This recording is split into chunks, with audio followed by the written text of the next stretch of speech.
Hello दोस्तों, लाडली ladies collection channel में તમારું સ્વાગત છે। આજે આપણે માપના બ્લાઉઝ પરથી કટોરી કટિંગ કરીશું।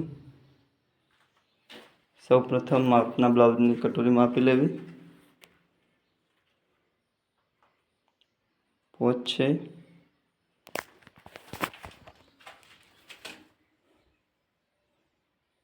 ત્યારબાદ કાપડ ડબલ કાપડ રાખવું અને વચ્ચેથી વાળી દેવું।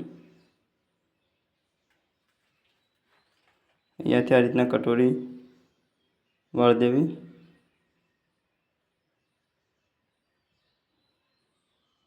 આ ફોતો છે તે અહીંયા ગોઠવી દેવો। આ રીતના કટોરી મૂકી દેવી।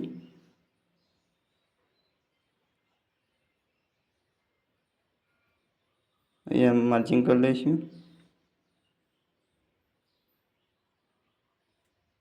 અહીંયા માર્જિંગ કરી લઈશું।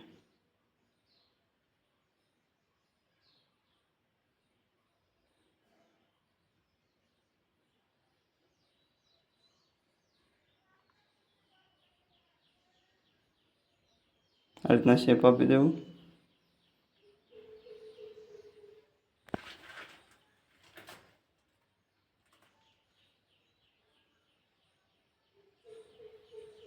વધારાનું કપડું કટિંગ કરી લઈશું।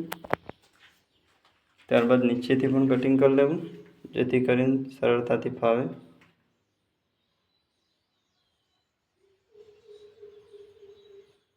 હવે આ ભાગમાં પીસો આગળનો ગળાવાળો આ રીતના કટોરી ગોઠવી દેવી ઉપર।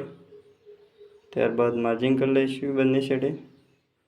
આ હોતો છે ત્યાં માર્જિંગ કરવું બાસનો। અહીંયા પણ ઉપર માર્જિંગ કરીને નીચે માર્જિંગ કરીશું। અહીંયા પણ તે રીતે વચ્ચે લીટી દોરીશું એક, અહીંયા લીટી દોરવી એક। સાઈડમાં સાઈડ સિલાઈ રાખીશું આપણે જે ઘાસ પટ્ટી હશે તેના માટે। અને નીચે પણ માર્જિંગ કરી લેવું આ રીતના। અહીંયા લીટી દોરીશું।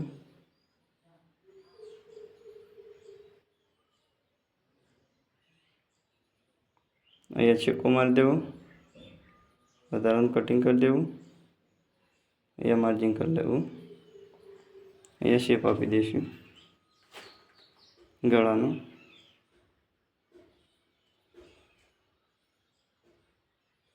વધારાનું કપડું કટિંગ કરી લેવું જેથી કરીને સરળતાથી ફાવે। પોચ છે તો અડી કરીશું।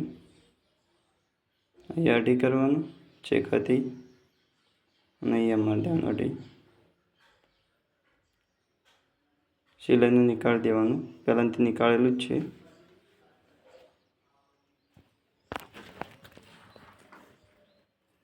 અડીએ છે, સિલાઈને નીકાળેલું છે। હવે આ ભાગ માપી લેવો સિલાઈથી છેડા સુધી 9 છે। વચ્ચે પોચ થાય છે તો કટોરી આપણે અહીંયાથી આ પોચ છે 4.5, તો અહીંયાથી આ પોચ છે તો પોચ માર્જિંગ કરી લેવું। અહીંયાથી આ પોચ માર્જિંગ કરીને સિલાઈ માટે નીકાળી દેવું એક્સ્ટ્રા। આ રીતના શેપ આપી દેવું। કોઈ વધારાનું કપડું કટિંગ કરવાની જરૂર નથી, કમ્પ્લીટ જ છે માપ।